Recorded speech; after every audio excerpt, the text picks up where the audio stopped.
أهداه هذا الفن الظفاري لكل أهل محافظة ظفار، وجاء الرب لا يحرمنا من ظفار وأهلها.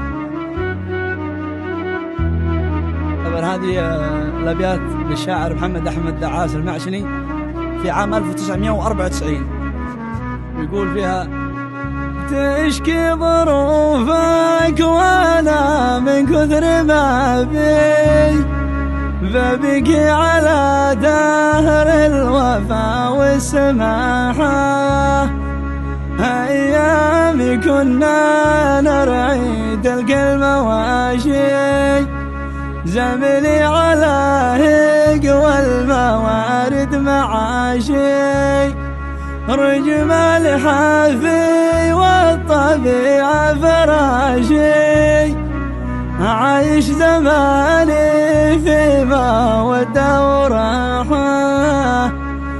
أنوار بيتي كانت من زيت ذايب، والما فالأجريف من غيوث السحايب، ما كلفتني الحضارة ضرايب، هجور ورسوم زايد عمل وباحة.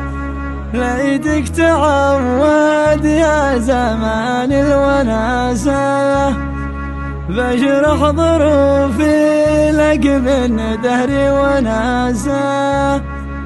عليت من جور الطمع والسياسة، الغيل والغال وعدم الصراحة.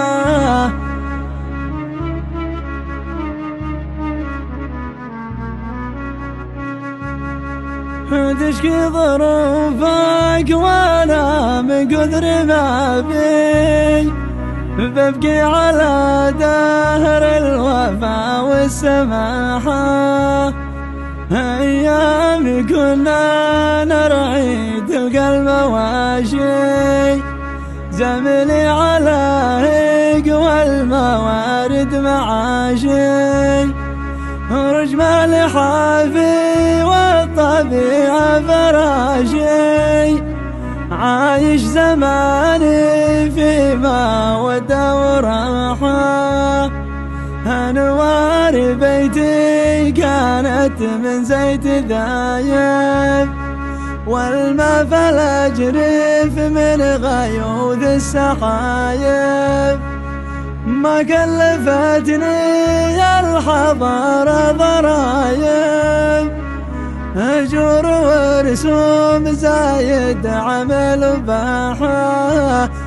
ليتك تعود يا زمان الوناسة، بشرح ظروفي لك من دهري وناسة. عانيت من جور الطمع والسياسة،